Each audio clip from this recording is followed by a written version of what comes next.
All right, so welcome everyone to this deep dive, and today we're going deep into Chapter 58 of the Yellow Emperor's Classic of Internal Medicine. Ah, the classic. Yeah, the cornerstone, really, of Yeah. traditional Chinese medicine, and we're focusing specifically on the section called On the Points of Qi, Nice. which this talks about 365 points in the human body, Wow. each one corresponding to a day of the year. Okay. It's pretty amazing. Yeah. So today we're going to try to unpack what these key points are, why they matter, and what this ancient text reveals about our bodies and, how they connect to the natural world. I think what I find really interesting is that it's not written like a textbook. Right. This knowledge is presented as a dialogue Okay. between the Yellow Emperor, who's a legendary figure in Chinese culture, and his physician Qibo. Right. So imagine you're a fly on the wall listening to these two. Thousands of years ago. Yeah, exactly. That's pretty cool. Yeah.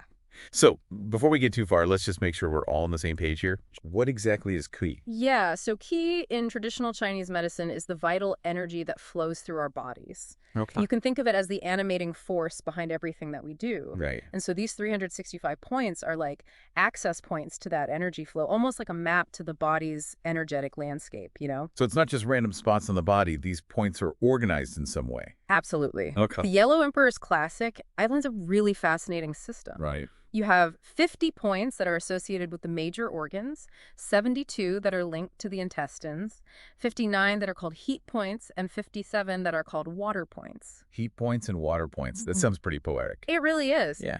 It's a great example of how this ancient text blends anatomical knowledge with a deeper understanding of the body's energy dynamics. Right. And the names themselves hint at how these points can influence the balance of energy, like regulating temperature or fluid movement. Interesting. So it's not just a list of points. It's more like a framework for understanding how these points can affect the entire system. Exactly. I see. And it actually goes a step further, and it introduces this concept of traveling needles. Traveling needle. So is that like acupuncture? You got it. Okay. And while the Yellow Emperor's classic predates the formal systematization of acupuncture as we know it today, Right. you can see those seeds of that practice right here. Mm. It describes how stimulating these specific points can regulate the flow of what's called defensive Qi, Oh, okay. which acts like the body's natural defense system. So even back then, they were aware that manipulating these points could actually influence someone's health. Precisely. Wow. Qibo explains to the emperor that blockages or imbalances in this defensive Qi can lead to all sorts of problems, like fevers or difficulty breathing. Oh, wow. Yeah, So we're starting to see how these key points connect to real-world health issues right. and that they were thinking about this stuff back then. It's amazing. It really is. It really is. Okay, so what strikes me is how detailed they were in their mapping of the body. Right. They didn't just focus on big areas like the chest or back. They talk about points on the head, the eyes, thighs, knees, even in the ears that are related to hearing. Right. And it highlights their very comprehensive approach. They Yeah. weren't just looking at isolated parts, they were looking at the body as an interconnected whole, Right. with each point playing a specific role in the overall flow of Qi. It makes you wonder if they saw the body as kind of a microcosm of something larger, like a reflection of the natural world. That's an insightful observation, and you're not too far off, actually. The very next section we're going to explore is exactly that. Right. How Qibo uses these really vivid images to explain the flow of energy in the body. Hmm. He compares it to valleys and streams that are found in nature. Okay, I like where this is going. Yeah, So let's take a break, and then when we come back, we'll Okay. dive into that. sounds good. All right. Welcome back to the show. And before the break, we were just talking about how these 365 points are, mapped all throughout the body, even down to the ears. And it's almost like they saw a connection between, what's happening inside of us and the outside world. It is fascinating how they wove these ideas together, and that's exactly where the text picks up next. Right. Qibo starts using really vivid imagery to explain the flow of Qi, and he compares it to valleys and streams that are found in nature. Okay. I'm interested to hear where this is going. So think about it this way.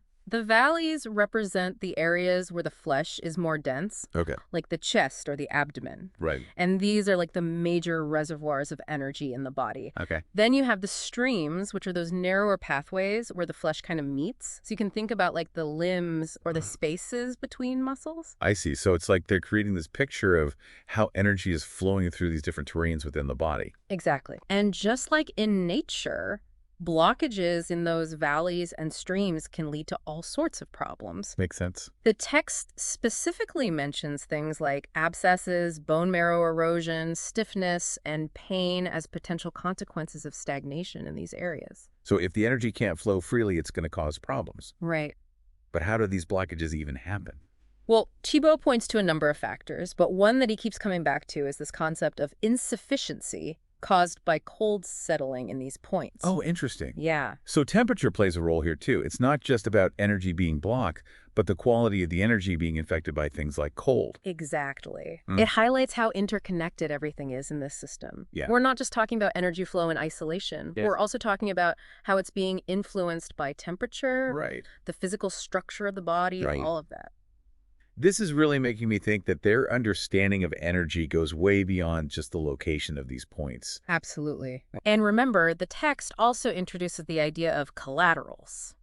Right. I remember that term, but I can't really remember what it means. So think of them like a backup system for your body's defenses. Okay. They help regulate and distribute that defensive comfort. The energy that protects us from illness, That's right. right? Yeah. So it's like this extra layer of protection working alongside the main points. Exact. What happens if these get blocked? Well, that's when things can get a little complicated. Okay. Chibo explains that when there are blockages in the collaterals, it ends up disrupting the flow of defensive Qi, Right. and that leads to a whole cascade of issues. Oh, no. He specifically mentions that this stagnant energy can disperse into the circulation and cause blood to coagulate. So what would that actually look like for someone? Like what kind of symptoms would that create? Well, he actually links that stagnation directly to symptoms like external fever and internal breathlessness. Oh, wow. Yeah. So it can show up both in how we feel and physically as well. So it sounds like these collaterals are pretty important then. They are. Yeah. So what does the Yellow Emperor's Classic say about dealing with blockages in these points? Kibo advises puncture carefully regardless of specific points. Oh, okay. So it sounds like he's saying that the precise point that's targeted maybe isn't as important as just making sure that the blockage is dealt with. Yeah, it speaks to how important it is to just restore that overall flow and balance within the system. And remember, even though the text predates the kind of formal system of acupuncture that we have today, we can kind of see the seeds of that practice emerging right here. Right. So even though the specific techniques they used might have evolved over time, that underlying principle of accessing and influencing these points for healing is still the same. Exactly. Yeah, it's not even all about needles, though, right? Right. What they're talking about with flow and balance, that applies to a lot of different practices like massage Right. or even Qigong. Yeah, absolutely. It's like this ancient knowledge is giving us a foundation for understanding how energy moves. Uh-huh. And then the different practices are just ways of working with that energy to make sure that everything is in harmony. It's a beautiful example of how this ancient wisdom can really inform our modern approaches to health and wellness. It is. It is. And, speaking of ancient wisdom, I can't help but notice how much respect Kibo and the Yellow Emperor seem to have for this knowledge. Absolutely. It's like they're treating it as this sacred text or something. It really is. And in fact, towards the end of this chapter, we see a really powerful example of that reverence. Oh. So after revealing all of this very intricate knowledge about the key points and the collaterals, Chibo actually recommends that this information be sealed away for safekeeping. Wait, he wanted to keep it a secret. It wasn't about secrecy in like a negative way. It was more about recognizing how powerful this knowledge was and how valuable it was. I see. He advises the Yellow Emperor to store it in the Golden Orchid Chamber and label it the Places of Qi. It almost sounds like they were worried that if it fell into the wrong hands, that it could be misused or misunderstood. It's certainly possible they were concerned about that. Yeah. But it also just shows how much respect they had for this knowledge. Right. They saw it as something precious that needed to be protected and preserved for future generations. So it wasn't just about mapping out this system in the body. It was about recognizing this deeper meaning and treating it carefully. Exactly. And that reverence is something that we still see today in traditional Chinese medicine. It really makes you think that true knowledge isn't just about learning facts, but also about understanding the responsibility that comes with that knowledge. And it's a powerful insight. So how do you think this ancient wisdom, with its emphasis on energy flow and balance, how does that all relate to our understanding of health and wellness today? That's a great question, and one that I think we should spend some time unpacking. So why don't we take a quick break, and then we'll come back for our final wrap-up, where we'll explore the modern relevance of the Yellow Emperor's Classic. Sounds good. Yeah. Yeah, it's really making you think about, like it's not just a simple anatomy lesson. Right, exactly. And I think that leads us perfectly into, what we wanted to explore in this last part. Okay. What does all of this mean for us today? Right. This text is thousands of years old. Yeah. So does it even have any relevance to how we understand health and well-being in the modern world? It's so easy to just think, oh, that's an old idea, it's outdated. Right. But there's something about, this whole system of Qi and these 365 points that just feels, I don't know, current. Yeah, and I think what really resonates with me is this emphasis on interconnectedness. Yeah. Remember how the points aren't just categorized by the part of the body that they're in, Right. but by their energetic role, organ points, heat points, water points. Exactly. And even the collaterals, that whole idea, like this backup system for your energy, just to make sure everything's in balance. Yeah. And, we've made incredible strides with modern medicine. Oh, absolutely. But I think sometimes we get caught up in just treating symptoms. Right. And this text kind of reminds us to look at the whole picture. How's the energy flowing? Is there stagnation somewhere? Are there underlying imbalances? So it's not that we should throw out all of modern medicine, but just maybe think about integrating some of this ancient wisdom. Right, for a more holistic approach. Yeah, exactly.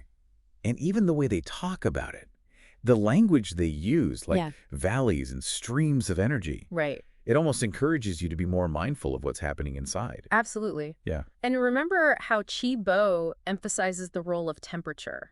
Right. And that connects to things like inflammation, which we hear about all the time today. Exactly. So there's a surprising amount of overlap when you really start to connect the dots. I think what really gets me is that it's not just about physical health. Right. This text is hinting at a much bigger connection between our bodies, our energy, and the natural world. Yeah, and that's what I find so fascinating, too. I mean, the fact that there are 365 points mirroring the days of the year, it suggests this deep connection between our internal rhythms and the cycles of nature. It's like we're just walking, talking ecosystem. Exactly. It's so much more than just a bunch of organs and bones. Right, exactly. And when we start to see ourselves in that way, it changes everything. Yeah. It changes how we approach diet and exercise, how we manage our emotions, how we connect with the world around us. It's huge. It's a big shift in perspective. So as we're wrapping up this deep dive here, what's one thing that you really hope people take away from this? I would say that while the Yellow Emperor's Classic offers us all of this specific knowledge about key points and energy flow, it's really an invitation to explore the interconnectedness of our being. How our bodies, our minds, and spirits are always in this conversation with each other and with the world around us. It's a good reminder that even these ancient ideas can still offer some really profound insights for how we live today. Well, thank you so much for joining us on this deep dive into the Yellow Emperor's Classic. It's been a pleasure. We hope you enjoyed it.